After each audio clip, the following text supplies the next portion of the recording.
The bedroom door swung open with a slow, deliberate creak that seemed to stretch time itself. Elena Moretti stood frozen in the hallway, her hand still gripping the cold brass handle, her breath caught somewhere between her lungs and her throat. The afternoon light slanted through the Venetian blinds, casting prison bar shadows across the bed where her husband lay tangled in sheets that weren't meant for sleeping. The woman beneath him wasn't a stranger, that would have been easier. It was Sophia. Her sister. Her baby sister with the laugh that sounded like wind chimes and the eyes that had always looked up to Elena with something close to worship. Those same eyes now locked with hers, wide with terror and something else, something that looked almost like relief. Like she'd been waiting to be caught. Like she'd wanted this moment to arrive. The air smelled of jasmine perfume and betrayal, and in that suspended second before anyone spoke, before anyone moved, Elena felt her entire world collapse inward like a dying star, leaving nothing but a cold, dense void where her heart used to be. Elena Marie Moretti was born on March 14, 1989, in Providence, Rhode Island, to Italian immigrant parents who believed in three things: family, faith, and forgiveness. The middle child between two sisters, she'd learned early that survival meant being the peacemaker, the steady one, the woman who held everything together even when her own hands were shaking. At 35, she carried that responsibility like a second skin, beautiful but suffocating, elegant but restrictive. She'd met Daniel James Cardwell on a rainy October evening in 2012 at a hospital fundraiser in Boston. Born August 22, 1987, in Greenwich, Connecticut, Daniel came from old money and older expectations.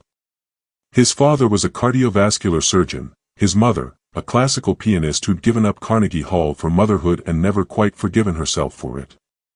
Daniel had inherited his father's steady hands and his mother's restless soul, a dangerous combination that manifested in bursts of charm followed by long stretches of emotional absence. Their courtship had been a whirlwind of stolen weekends in Martha's Vineyard and late-night conversations that stretched until dawn. He'd proposed on the Brooklyn Bridge at sunrise, the ring, a vintage Art Deco piece that had belonged to his grandmother, catching the first light of day. They married in the spring of 2014 at a small chapel in Newport, surrounded by white peonies and all the hope two people could possibly carry. For 5 years, they built something that looked perfect from the outside. Elena opened a boutique interior design firm specializing in historic home renovations. Daniel thrived as a cardiac surgeon at Massachusetts General Hospital, saving lives with the same hands that once traced poetry along her spine. They bought a brownstone in Boston's Back Bay, spent weekends antiquing in Vermont, hosted dinner parties where the wine flowed and the laughter came easy. But perfection is just a carefully maintained illusion, and theirs began cracking in ways too small to name but too significant to ignore. Daniel's late nights at the hospital grew longer. Elena's texts went unanswered for hours. Conversations became transactional: groceries, bills, scheduling, logistics. The space between them widened into a chasm they both pretended not to see. Sophia Moretti, born June 3, 1995, in Providence, was the family's unexpected blessing, arriving 6 years after Elena and 3 years after their middle sister, Francesca. With her honey blonde hair and green eyes, she stood out in their dark-haired, dark-eyed family like a changeling. She'd moved to Boston in the summer of 2019, fresh out of art school, unemployed, and drowning in student debt. Elena had offered her the guest room, temporarily, which stretched into months, then a year, then simply became the arrangement nobody questioned. Sophia painted abstract pieces full of violent color and chaotic emotion, everything her personality wasn't. Outwardly, she was soft-spoken, grateful, almost painfully accommodating. She worked part-time at a coffee shop in Cambridge while Elena quietly paid her bills and Daniel offered fatherly advice about career trajectories and financial planning. She called them her second parents and meant it as a compliment, unaware of how that designation would later curdle into something obscene. The first affair, the one Elena knew about, had happened in January 2020, right before the world shut down. Daniel's colleague, a 28-year-old anesthesiologist named Rebecca, with auburn hair and a laugh that carried down hospital corridors. Elena found out through a text message left carelessly open on his laptop. Asterisk missing you already. Last night was magic, asterisk. The confrontation had been brutal. Daniel wept. Begged. Swore it was a mistake, a moment of weakness, a symptom of his fear that he was failing at everything, his marriage, his career, his life. Elena's mother had counseled forgiveness. Asterisk men stray, mia cara.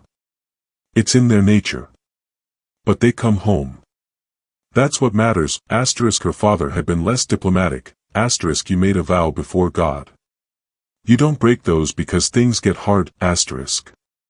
So Elena had done what she'd always done, she'd held everything together. She'd forgiven. They'd gone to counseling. Dar. Patricia Hammond, a stern woman in her 60s with wire-rimmed glasses, had helped them excavate their marriage's ruins and rebuild something that felt, if not the same, at least functional. Daniel had been attentive again, present, grateful in a way that made Elena feel powerful and pathetic in equal measure. For 18 months, they'd been good. Better than good.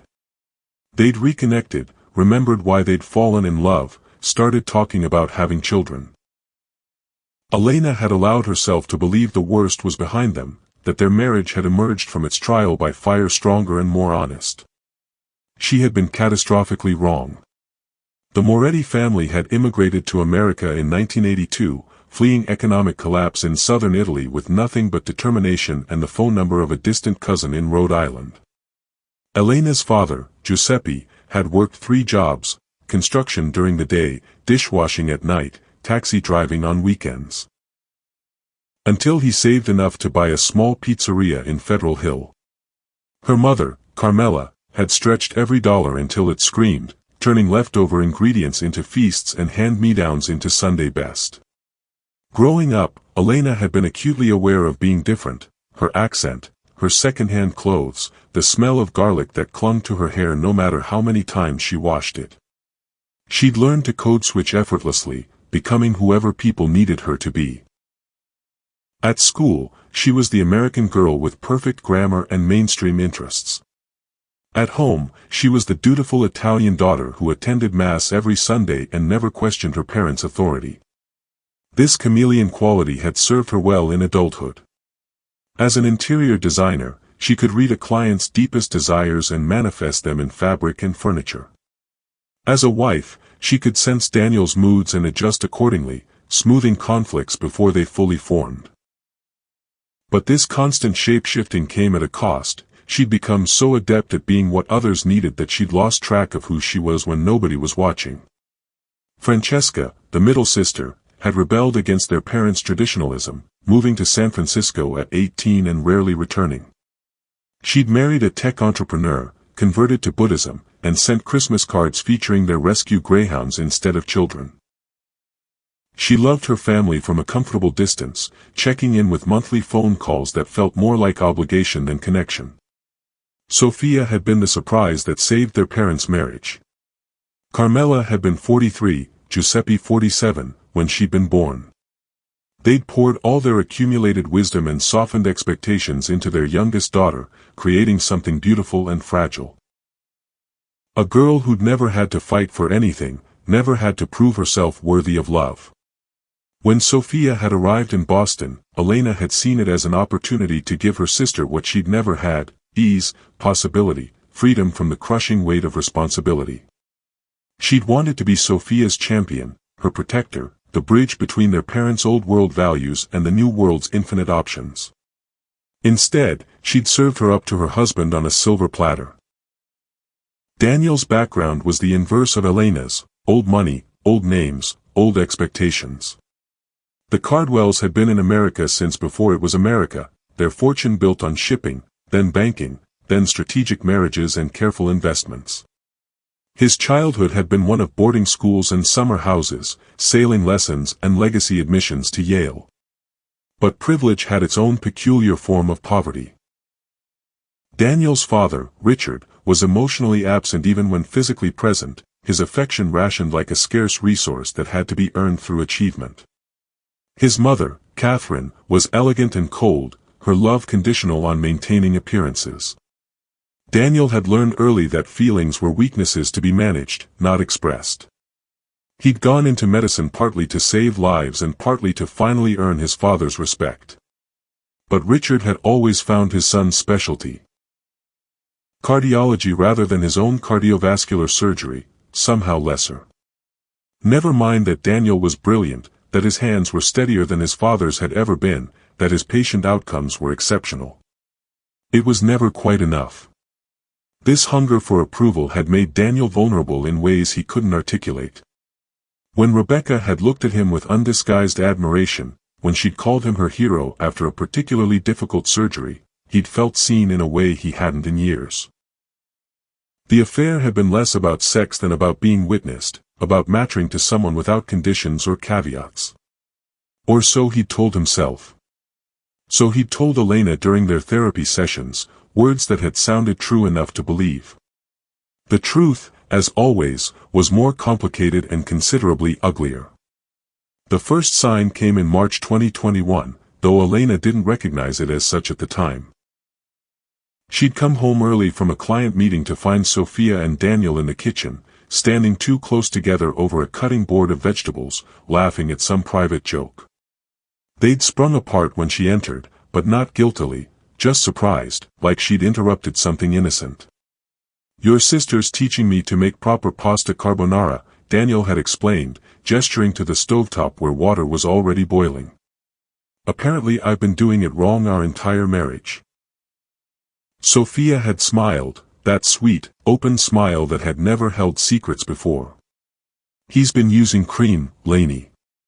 Cream, in carbonara. It's a crime against our ancestors." They'd all laughed.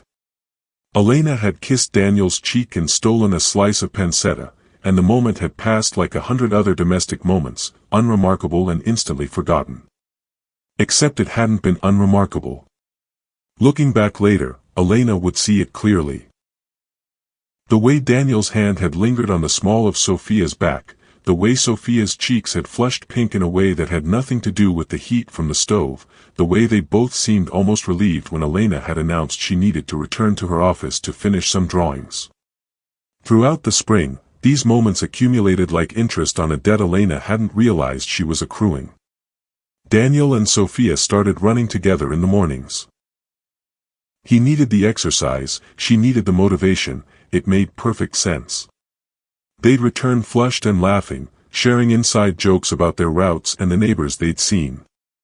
Elena would be pouring coffee, already showered and dressed, and would feel ancient watching them, like she'd somehow aged out of spontaneity. There were text exchanges that lasted too long, Netflix shows they watched together while Elena worked late, comfortable silences that felt too comfortable. Once, Elena had walked into the living room to find them on opposite ends of the couch, Sophia's feet in Daniel's lap while he absent-mindedly massaged them. They'd both looked up at her entrance, and something had flickered across Daniel's face, not guilt exactly, but a kind of challenge, as if he was daring her to make it mean something. "Your sister has plantar fasciitis," he'd explained, his voice perfectly neutral. "I was just showing her some pressure points." Elena had nodded, had joined them to watch the rest of whatever thriller they'd queued up, and had ignored the sick feeling in her stomach that tasted like premonition. By summer, Sophia had become the center of their household in a way that felt both natural and profoundly wrong. She cooked dinner most nights, elaborate Italian dishes that made their brownstone smell like the home Elena had grown up in. She remembered which vegetables Daniel hated and which wines Elena preferred. She laughed at his dad jokes and complimented Elena's outfits and made herself indispensable in ways too small to protest. The guest room that had been temporary became permanent. Sophia's art supplies colonized the third-floor studio. Her books crowded their bookshelves. Her presence saturated every room until Elena couldn't remember what their marriage had felt like before her sister had become its third pillar. In therapy, they still went occasionally, maintenance sessions to ensure the repairs held. Dr. Hammond had commented on the arrangement. "It's unusual," she'd said carefully, "for couples rebuilding trust after infidelity to have a third party living in the home. Especially a young, attractive female relative. It creates complications. Elena had defended it fiercely. Sophia was family. Sophia needed them. Sophia made Daniel happy in an easy, uncomplicated way that Elena couldn't seem to manage anymore. What kind of person would she be to throw her baby sister out because of some paranoid suspicion? Dr. Hammond had looked at her with something close to pity. The question isn't what kind of person you'd be. It's what kind of person you're willing to become by ignoring your instincts. But Elena had ignored them. Because acknowledging them would mean acknowledging that she'd already lost, that history was repeating itself, that forgiveness had been a fool's currency she'd spent on a man who'd never intended to change. The breaking point came in October, during a weekend trip to the Cape.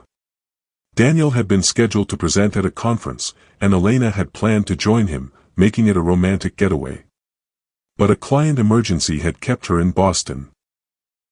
A historical preservation board demanding last-minute changes to a brownstone renovation that could derail the entire project. "I can stay home with you," Daniel had offered, but without conviction, and Elena had waved him off. Work was work. They'd have other weekends. "I'll keep you company," Sophia had volunteered, her voice bright with sisterly solidarity. But 2 hours after Daniel left, Sophia had received a call from an old professor about a last-minute gallery opportunity in Provincetown. She'd packed an overnight bag with apologetic haste, kissed Elena's cheek, and been gone within the hour. Provincetown, where Daniel's conference was being held. In a town of 45,000 seasonal residents, what were the odds? Elena had sat alone in their brownstone, surrounded by fabric samples and architectural drawings, while the certainty settled over her like ash.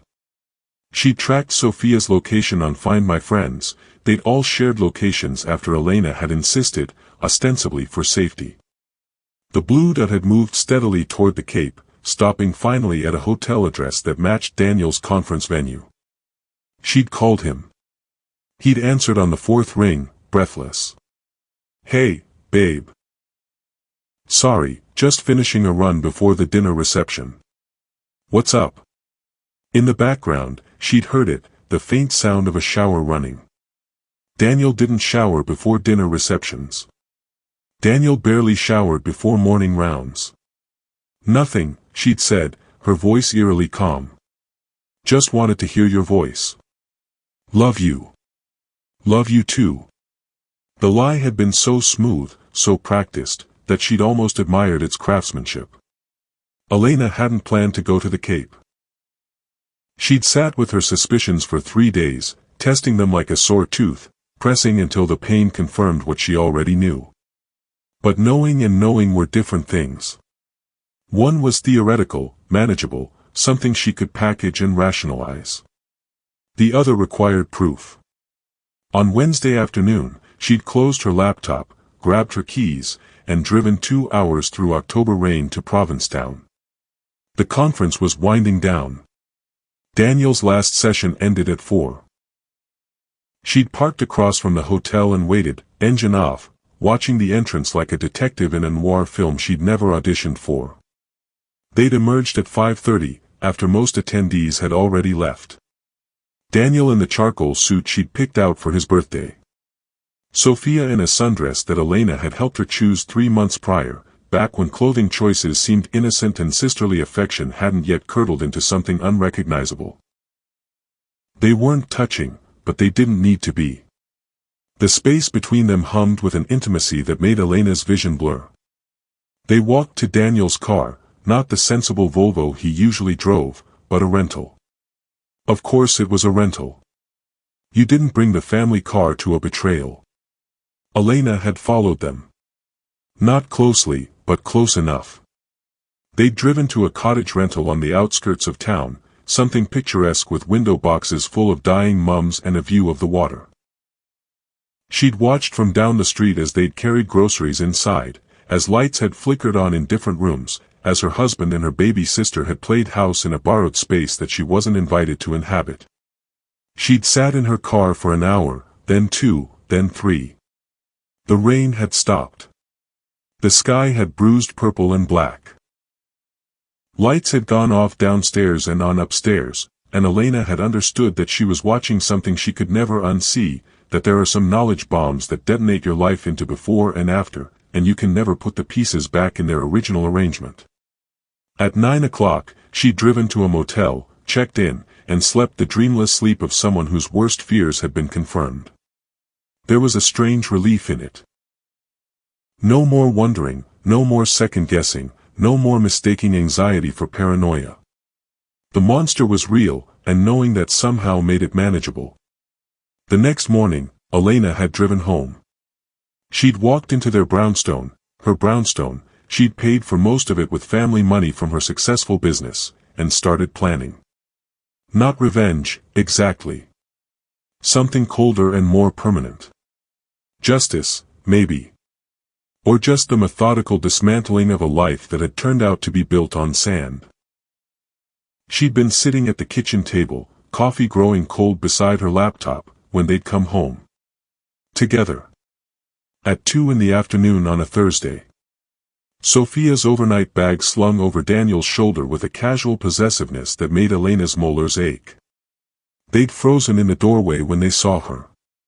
Sophia had paled to the color of skimmed milk.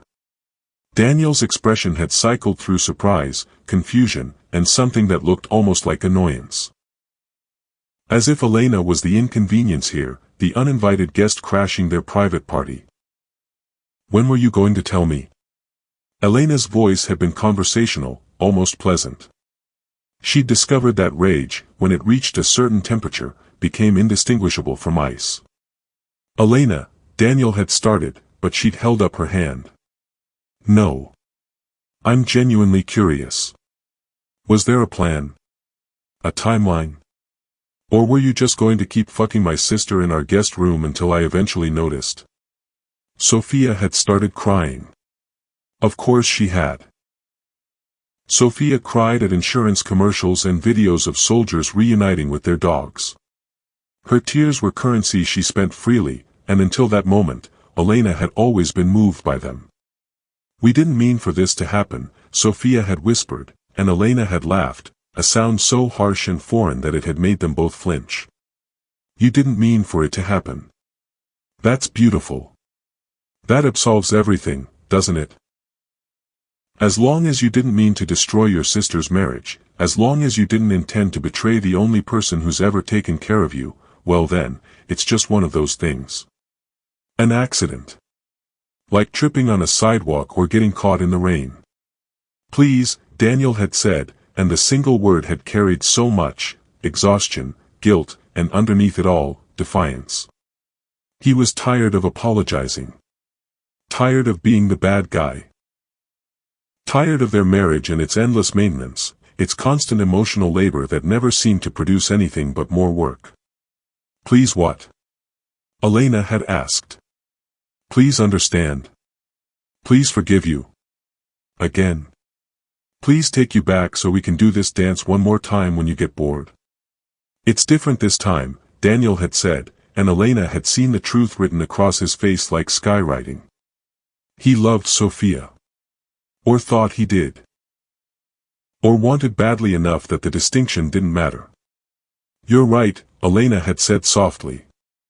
It is different. Because this time, I'm not taking you back. This time, you don't get to weep and beg and promise to change. This time, you've finally given me permission to stop trying to save something that's been dead for years. She'd stood, had walked past them both, had climbed the stairs to their bedroom, the room where she'd caught them, the room that would never feel clean again. And started packing a bag. They'd followed her, voices rising in a chaotic symphony of excuses and explanations and justifications that all sounded like the same hollow note played on repeat. You're never here. Daniel had shouted at some point, his composure finally cracking. You're married to your work, to your clients, to some fantasy of what our life should look like. Sophia sees me. She actually fucking sees me. Then maybe you should marry her, Elena had said, zipping her suitcase with a finality that sounded like punctuation. Oh wait, you can't. Because you're still married to me. And that's a complication that requires lawyers, not just feelings. She'd left. Checked into a hotel downtown. Called her lawyer, a shark named Patricia Chen who'd handled 3 of her clients' divorces with such ruthless efficiency that they'd all recommended her with a kind of reverent fear. Started the process of legally dismantling a 7-year marriage that had actually ended long before. She'd just been too stubborn or too scared or too conditioned by her parents' voices in her head to admit it. That should have been the end. That should have been the moment when Elena closed this chapter and began writing the next one. That should have been enough. But Daniel Cardwell hadn't become a successful surgeon by accepting defeat easily. And Sophia Moretti hadn't survived as the baby of an immigrant family without learning how to manipulate people's protective instincts. Together, they were about to do something so calculated, so breathtakingly cruel, that Elena's initial betrayal would look like a mercy in comparison. The divorce proceedings began in November, right as the weather turned bitter. Patricia Chen was everything her reputation promised: sharp, strategic, and utterly devoid of sentimentality. She'd reviewed Elena's evidence, location data, credit card statements showing hotel charges, text messages Elena had recovered from Sophia's laptop before she'd left, and declared the case deliciously straightforward. Massachusetts is a no-fault state, Patricia had explained, but we can absolutely use infidelity as leverage in asset division. Especially since the affair was with a family member living in the marital home. That shows particular moral depravity that judges notice. Elena had nodded, had signed documents, had divided their life into columns on spreadsheets: assets, debts, belongings, memories.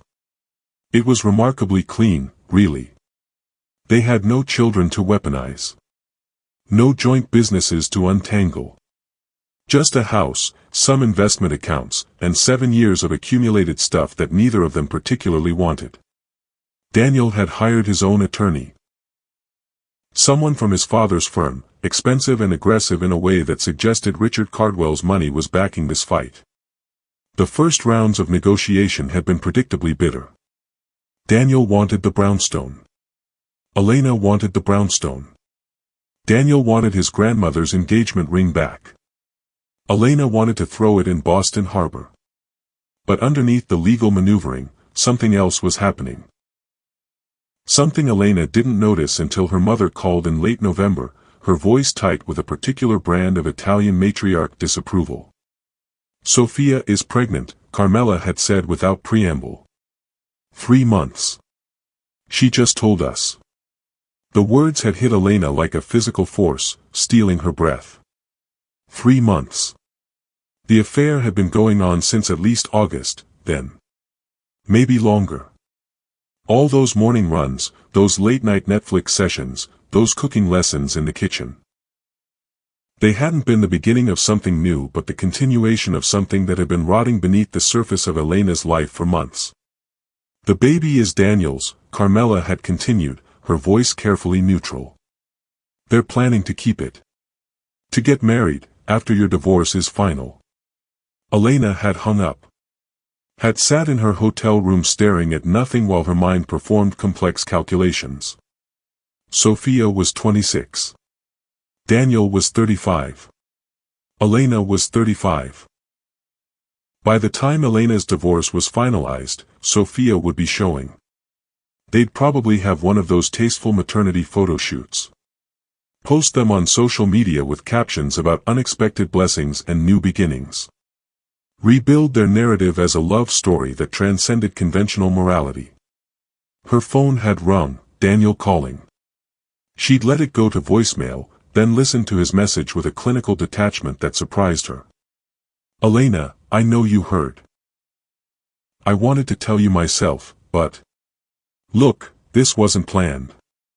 But it's happening, and we're choosing to see it as a blessing. Life moves forward, even when we're not ready. I hope you can find a way to be happy for us, eventually. I hope we can all move forward from this. A blessing, asterisk he'd called it a blessing. Elena had called Patricia. The mistress is pregnant. Does this change anything? It certainly changes the optics, Patricia had said. And potentially the timeline. If she's truly 3 months along, we might be able to argue the affair started earlier than claimed. Did you notice any unusual behavior in August? Elena had thought back. August had been her busiest month, 3 major projects going live simultaneously, 14-hour days, client emergencies that bled into weekends. She'd been barely present in her own life, let alone attentive to the lives happening around her. I was working a lot, she'd admitted. Then they'll use that, Patricia had said matter-of-factly. They'll paint a picture of a neglected husband, a lonely brother-in-law figure turning to the younger sister for comfort. They'll make themselves the victims of your ambition. It's disgusting, but it's effective. Can they do that? In the court of public opinion? Absolutely. In actual court? Doesn't matter. Massachusetts is no fault. Your marriage is over regardless of who's to blame. The question is just how much you're willing to fight for in the division. Elena had fought. Not because she wanted the money or the house or even justice, really. She fought because surrendering felt like giving them permission to rewrite history, to make their betrayal into some kind of romantic destiny that she'd simply been too blind or too cold or too ambitious to see coming. The discovery phase of the divorce had unearthed details that made Elena physically ill.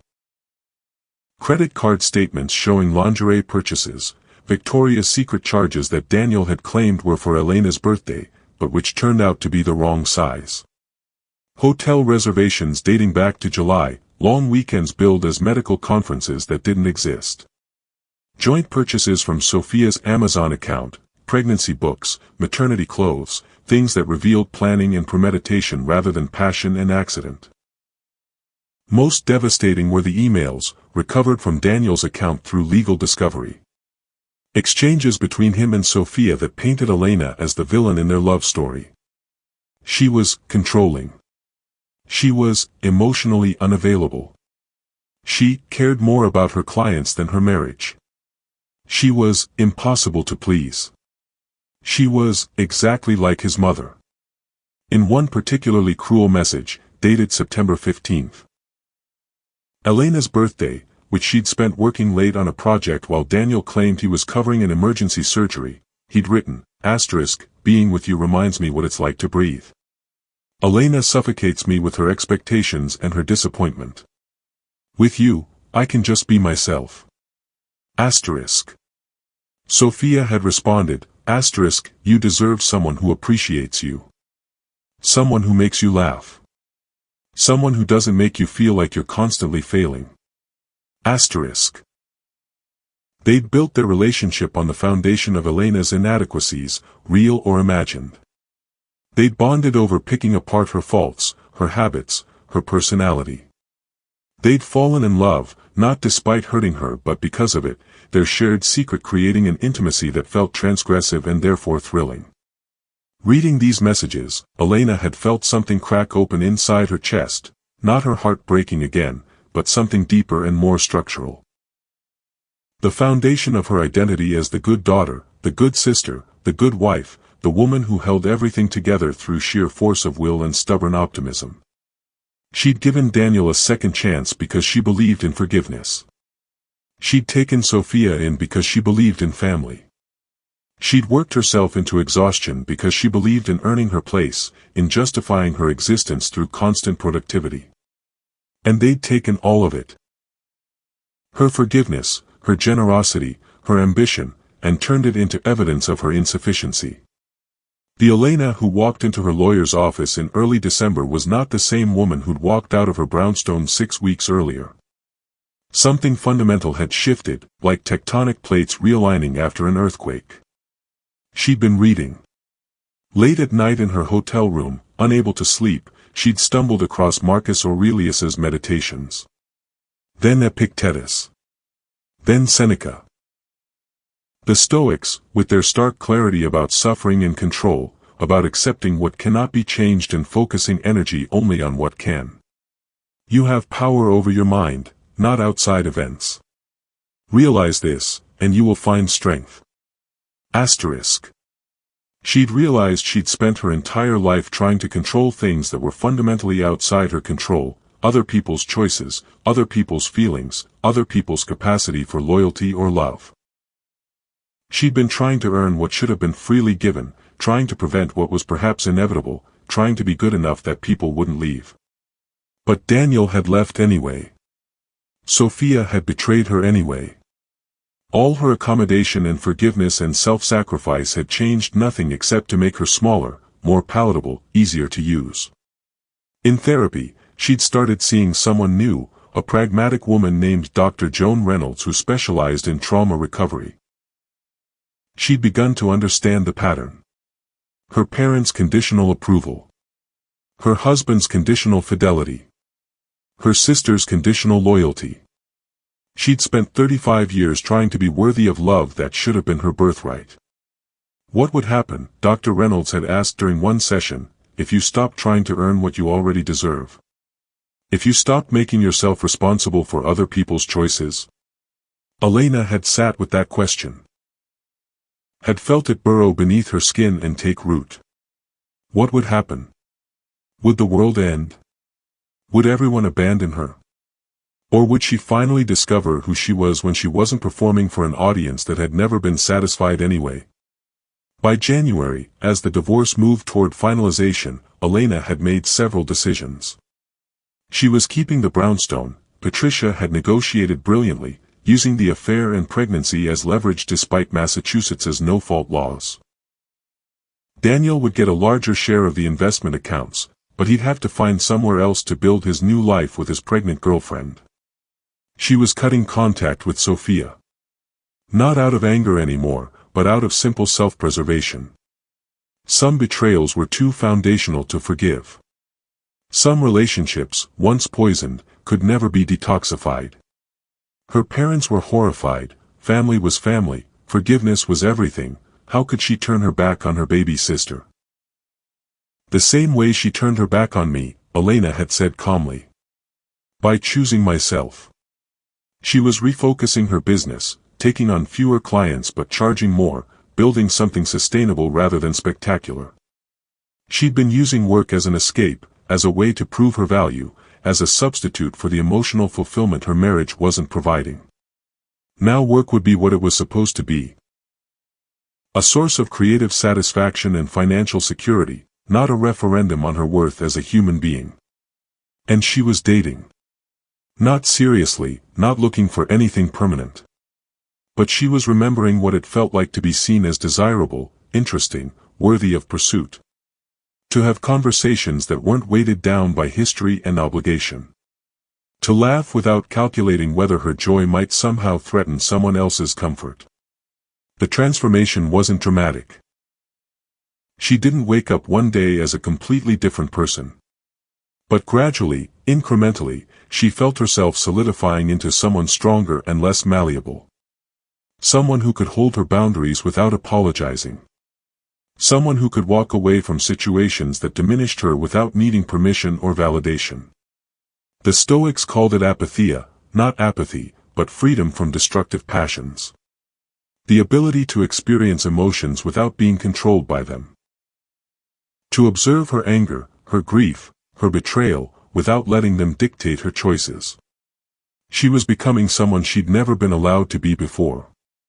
Someone her parents would disapprove of as too hard, too unforgiving, too American in her insistence on individual happiness over family cohesion. Someone Daniel would call cold and unfeeling because she'd stopped trying to manage his emotions for him. Someone who was learning, finally, that the opposite of love wasn't hate. It was indifference. And indifference, she was discovering, was a superpower. The divorce was scheduled to be finalized on February 14th, Valentine's Day, which was either the court system's idea of a joke or just a statistical coincidence that felt like cosmic irony. Elena had stopped looking for meaning in timing. Some things were just absurd, and trying to interpret them was giving them power they didn't deserve. She'd avoided seeing Daniel or Sophia since November. All communication went through lawyers. Her parents had tried to orchestrate a family meeting, some kind of restorative justice circle where everyone could express their feelings and move toward healing. Elena had declined with a firmness that shocked her mother into silence. There's nothing to say, Elena had explained. And nothing I want to hear. They made their choices. I'm making mine. That's the end of it. But of course it wasn't the end. It never is. The call came on February 10th. Unknown number. Elena almost didn't answer, but something, instinct, curiosity, the superstitious belief that ignoring problems made them more powerful, made her pick up. Elena. Sophia's voice, smaller than Elena remembered. Please don't hang up. Elena had waited. Silence was its own kind of weapon, she'd learned. Let people fill it with their own anxiety. I'm in the hospital, Sophia had continued. There are complications. With the pregnancy. I'm on bed rest. The doctors are worried about preeclampsia.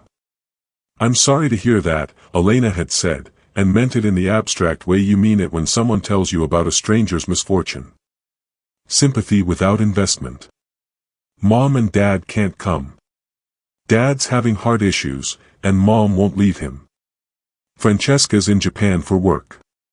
Daniel's at the hospital, but he's on a 72-hour shift, and I'm. Her voice had cracked. I'm scared, Elena. I'm so scared, and I know I have no right to ask, but could you please just come? Just for an hour. I need to talk to you. To explain. Every instinct Elena had cultivated over the past 4 months had screamed no. This was manipulation. This was Sophia using her condition to manufacture a confrontation Elena had successfully avoided. This was a trap. But underneath the healthy boundaries and hard-won indifference, there was still the girl who'd learned that love meant sacrifice, that being good meant putting others first, that family obligations superseded personal well-being. Which hospital, she'd asked, and hated herself even as she said it. Elena had driven to Mass General on the evening of February 11th. The hospital where Daniel worked, where he'd met Rebecca, where he'd probably first crossed the line with Sophia during late shifts that had nothing to do with patient care. The building was a monument to her betrayals, and she was walking into it voluntarily. Sophia's room was on the 5th floor, obstetrics, surrounded by the sounds of new life beginning, babies crying, families laughing, hope blooming in every room except this one. Elena had stood outside the door for a full minute, hand on the handle, waging an internal war between her conditioning and her self-preservation. She'd pushed the door open. Sophia had been alone, propped up in bed with an M4 in her arm, looking younger than her 26 years. Her hair was pulled back in a messy ponytail. No makeup. Hospital gown swallowing her frame. She looked, Elena thought clinically, like a child playing dress-up in adult consequences. Thank you for coming, Sophia had whispered. Elena had remained by the door. You said you needed to explain. So explain. And Sophia had. For 40 minutes, she'd talked. About feeling invisible in Elena's shadow her whole life. About how Daniel had paid attention to her in a way no one else ever had.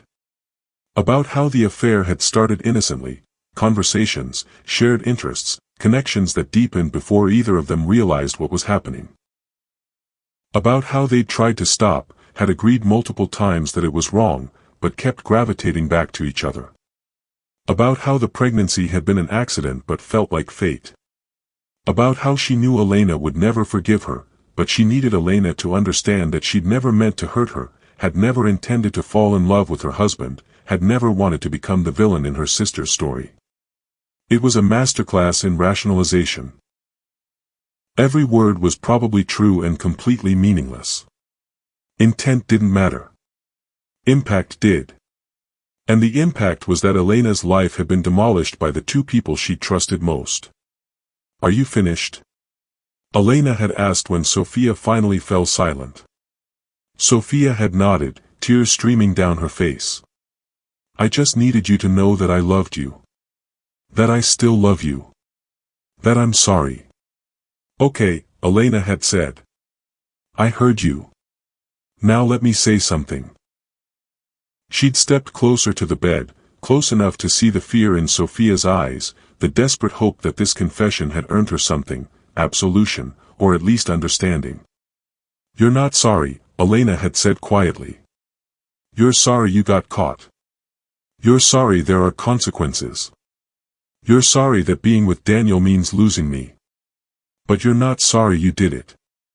If you could go back and choose differently, you wouldn't. Because choosing differently would mean giving him up, and you don't want to do that. That's not." "I'm not finished," Elena had interrupted, her voice still calm but carrying a steel that made Sophia flinch. "You say you love me. But love doesn't do what you did. Love doesn't sleep with your sister's husband in her home, in her bed, while she's working to pay for the roof over your head. That's not love, Sophia. That's selfishness wrapped in sentiment." "I know," Sophia had sobbed. "I know, and I hate myself." "No, you don't. You hate that I hate you. You hate that you're the villain. But you don't actually hate yourself enough to have made different choices. And that's fine. You're allowed to be selfish. You're allowed to choose your happiness over my well-being. But don't expect me to forgive it. Don't expect me to absolve you. Don't expect me to keep setting myself on fire to keep you warm." Elena had turned to leave, had almost made it to the door when Sophia's voice had stopped her. "He's going to leave me." Elena had turned back. "What? Daniel?" Sophia's face had crumpled. "He's pulling away. He barely visits. When he's here, he's distant. I think he only wanted me because he couldn't have me. Because I was forbidden. And now that you're gone, now that we can actually be together, he's realizing he doesn't really want this.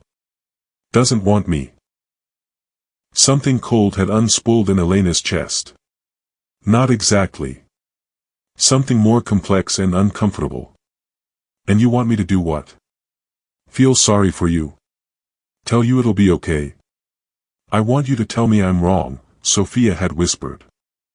"I want you to tell me he loves me. That this is real. That I didn't destroy our family for nothing." "I can't tell you that," Elena had said. "I don't know what Daniel feels. I'm not sure he does either. But I'll tell you this. The person you saw him as, the person he was with you, that was just another performance. Another version of himself he created because it got him what he wanted in that moment. The same way the person he was with me was a performance. Daniel doesn't really exist. He's just reflections in other people's eyes." She'd left then, walking away from her sister's crisis the way she'd learned to walk away from everything that tried to pull her back into martyrdom. The hospital corridors had felt endless, fluorescent and sterile, carrying her away from one life and toward another. But she should have known. Should have realized that people like Daniel didn't just let go. That people who'd built entire relationships on deception didn't suddenly develop integrity. That the worst was yet to come. The final divorce hearing was scheduled for 10 a.m. on February 14th. Elena had arrived early, dressed in a navy suit that Patricia had approved as authoritative but not aggressive. She'd pulled her hair back in a low bun, worn minimal makeup, projected the image of a woman who'd already moved on and was just here to handle the paperwork. Daniel had arrived 15 minutes late, looking disheveled in a way that was either calculated or genuine. Elena no longer cared enough to determine which. His lawyer, Marcus Preston, had the kind of smooth competence that came from handling wealthy people's messes for 3 decades. The judge, Honorable Claire Morrison, a stern woman in her 50s with a reputation for efficiency, had reviewed the settlement agreement with minimal commentary. The brownstone to Elena, along with 60% of the liquid assets. The investment portfolio and retirement account split 70-30 in Daniel's favor to balance out the real estate. No alimony on either side. A clean break, as clean as 7 years and infinite betrayals could be. "Dr. Cardwell, do you agree to these terms?" Judge Morrison had asked. "Yes, Your Honor," Daniel had said. "Ms. Moretti, do you agree to these terms?" Yes, Your Honor. Then by the power vested in me by the Commonwealth of Massachusetts, I hereby declare this marriage dissolved. The divorce is final. Good luck to both of you. And just like that, it was over. 7 years of marriage, 18 months of betrayal, 4 months of legal warfare, concluded in a 15-minute hearing that felt anticlimactic in its bureaucratic efficiency. They'd signed papers. Received copies. Been ushered out of the courtroom to make way for the next broken couple. Elena had stood in the courthouse hallway, holding documents that legally confirmed what she'd emotionally known for months. She was divorced. She was free. She should have felt relief, or triumph, or at least closure. Instead, she'd felt nothing. Just the flat, gray landscape of indifference she'd been cultivating since November. Elena, wait. Daniel had caught up to her near the exit. His lawyer had disappeared, probably onto the next crisis. They were alone in a stairwell that smelled faintly of floor wax and other people's desperation. What? I wanted to say I'm sorry. For everything. For hurting you. For being a coward about it. He'd gestured helplessly.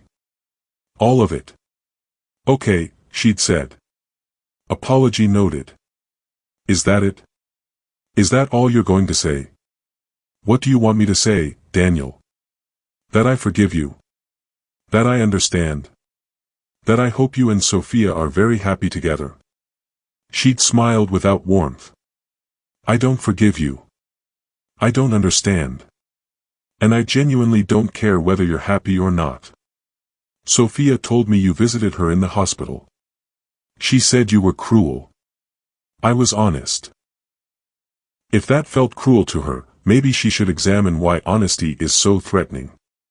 She's pregnant with my child, he'd said, his voice rising slightly. She's on the bed rest. She's scared and alone, and you're her sister. Couldn't you have shown a little compassion? And there it was. The same pattern, the same dance, the same expectation that Elena would be the bigger person, the emotional caretaker, the one who absorbed everyone else's pain so they didn't have to feel it themselves. No, she'd said simply. I couldn't. Because I'm done being compassionate to people who use my compassion as permission to hurt me. I'm done prioritizing other people's comfort over my own well-being. I'm done being the good daughter, the good sister, the good wife who swallows every betrayal with grace. So you're just going to be bitter for the rest of your life? No, she'd said. I'm going to be free. There's a difference. She'd started to walk away, but his next words had frozen her in place. Sophia lost the baby. Elena had turned slowly. What? This morning. Around 4 a.m. Preeclampsia turned into eclampsia. They had to do an emergency procedure. The baby didn't make it. His face had been gray, aged a decade in the hours since she'd last seen him. She almost died. She's devastated. And you're not even going to ask how she is. The news had hit Elena in a complex wave. Shock, horror, a guilt she immediately pushed away because it wasn't her responsibility, a sadness for the loss of life regardless of the circumstances. But underneath all of that, something darker and more uncomfortable, a relief she was ashamed to acknowledge. The baby had been the ultimate complication, the permanent link between Daniel and Sophia that would have required Elena to navigate for the rest of her life. Family events, holidays, the inevitable moment when she would have had to meet this child who represented everything she'd lost. And now that complication is gone. I'm sorry for her loss, Elena had said carefully. That's traumatic, and I wouldn't wish it on anyone. But you're not going to see her.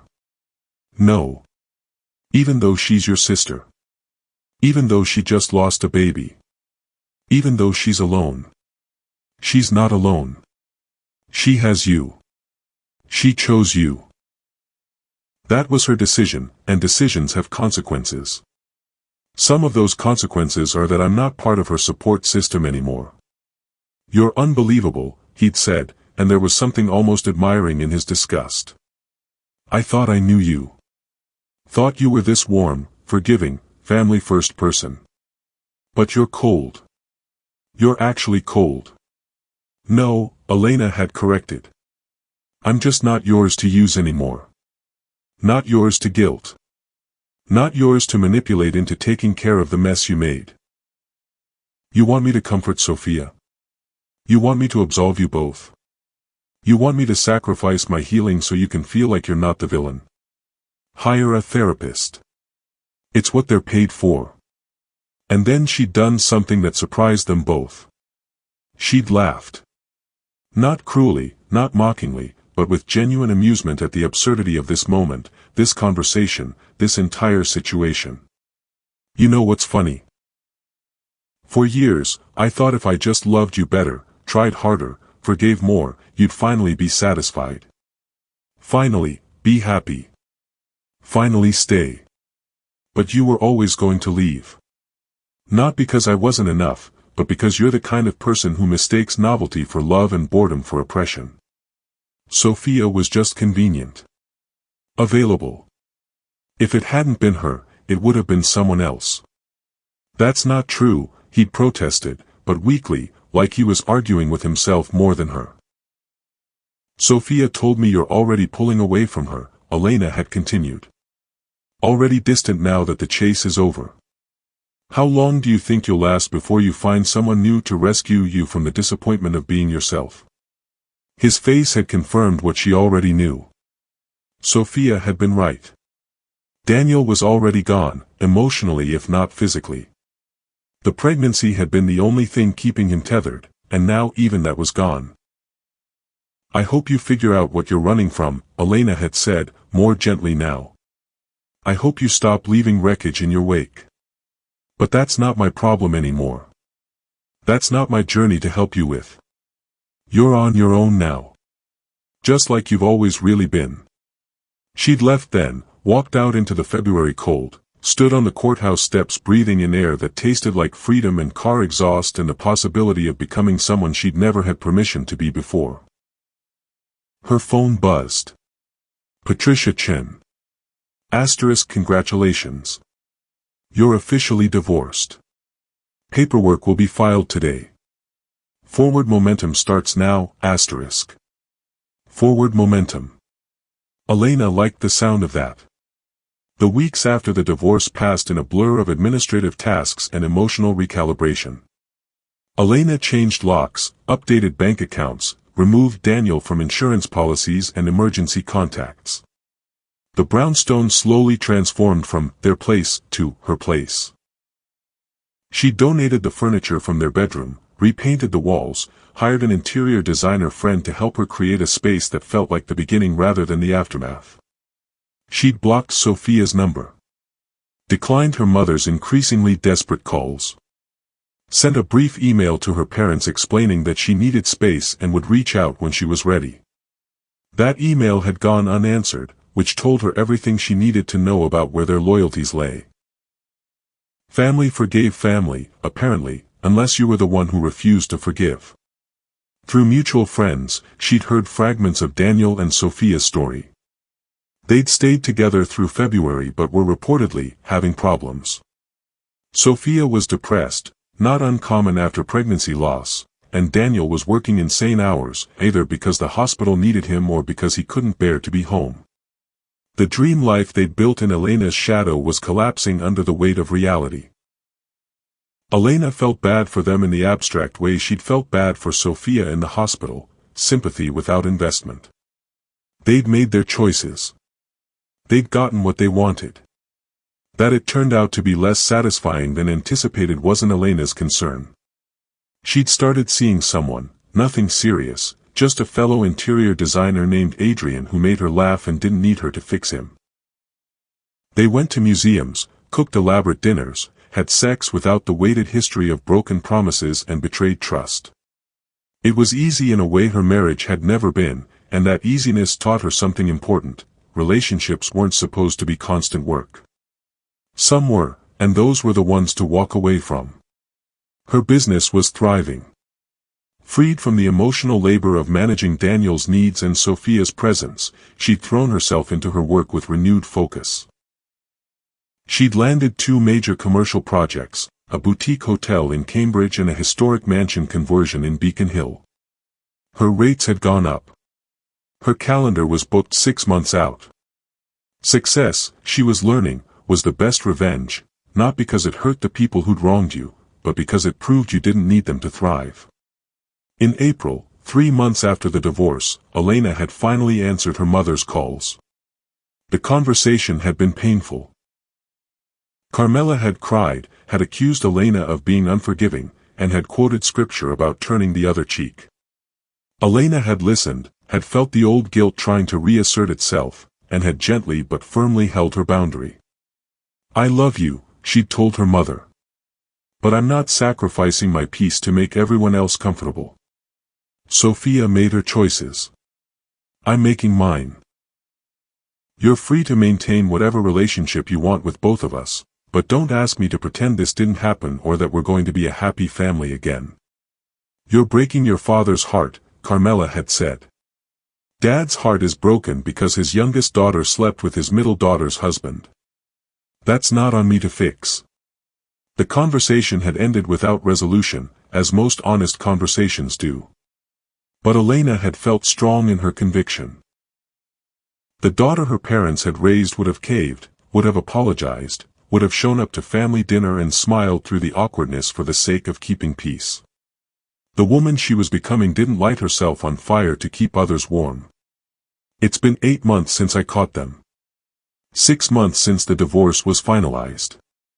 5 months since I last spoke to Sophia. 3 months since I stopped having nightmares about walking into that bedroom. I wish I could say I've completely healed, that I've emerged from this stronger and better and grateful for the lessons learned. But the truth is more complicated than that. Some days I'm fine, genuinely fine, not just performing wellness for an imaginary audience. I wake up in my renovated brownstone, drink coffee in a kitchen that no longer smells like betrayal, go to work on projects that excite me, see Adrian or friends or no one at all, and feel content in a way I'm not sure I ever did in my marriage. Other days, I'm ambushed by grief. A song on the radio that we used to listen to. A restaurant we frequented. The sight of a pregnant woman makes me think of Sophia losing the baby and how I should have felt more, should have cared more, should have been a bigger person. But then I remember what Dr. Reynolds told me: you can acknowledge someone's pain without taking responsibility for fixing it. You can wish them well without welcoming them back into your life. Compassion doesn't require access. The Stoics were right about control. I spent so much of my life trying to control outcomes.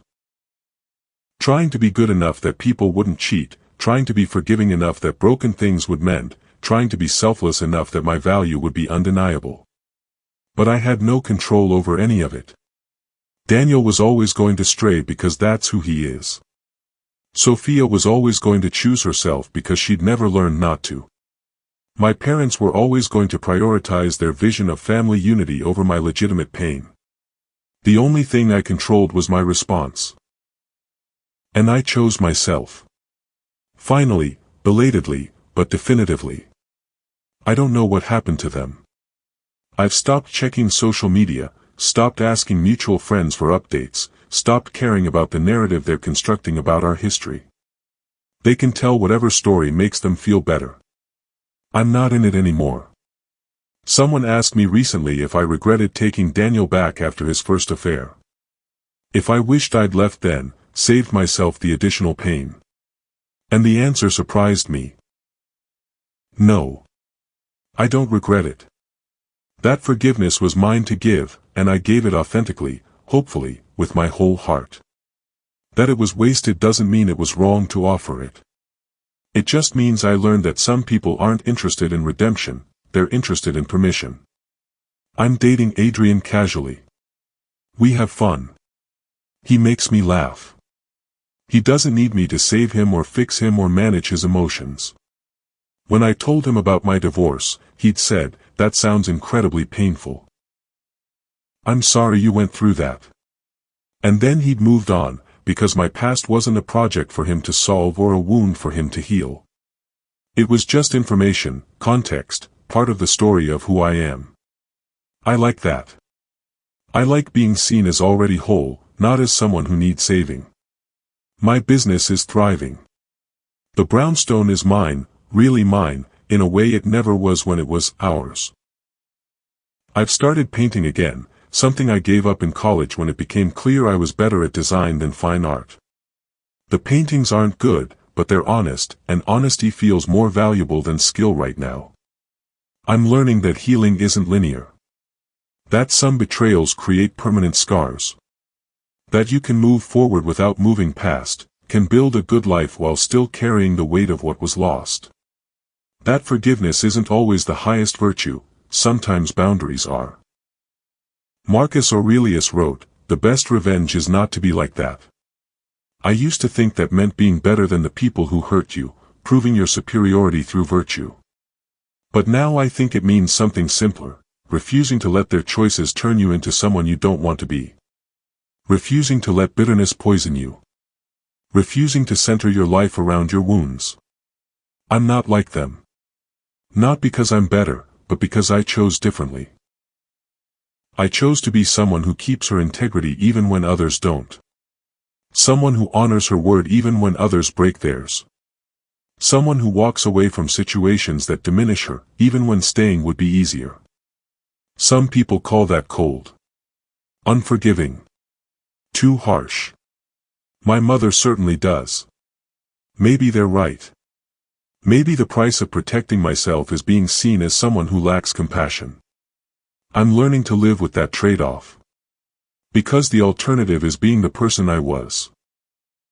Endlessly accommodating, perpetually forgiving, constantly trying to earn love that should have been freely given. And that person, for all her supposed warmth and generosity, was dying inside.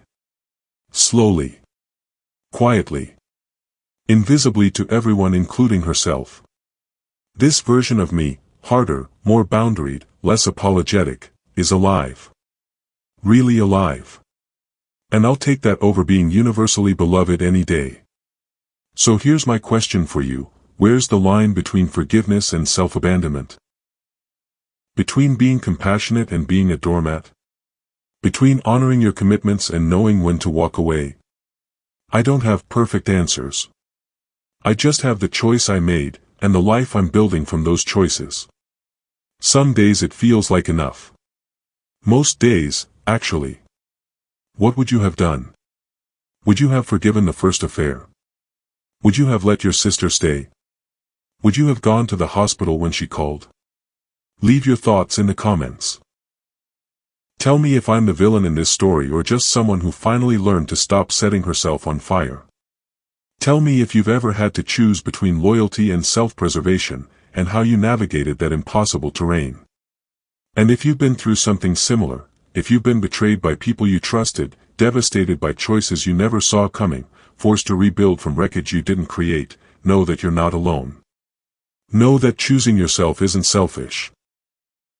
Know that some things can't and shouldn't be forgiven. Hit subscribe if you want more stories about the messy, complicated realities of love, betrayal, and survival. Hit like if this resonated. And hit share if you know someone who needs permission to walk away from people who keep taking pieces of them. Because here's what I've learned, you can't love someone into loving you back. You can't sacrifice enough to make someone stay. You can't be good enough to prevent betrayal. The only thing you can do is decide what you'll tolerate and what you won't. And then honor that decision, even when everyone around you is calling you cruel for having standards. Forward momentum starts now. For all of us.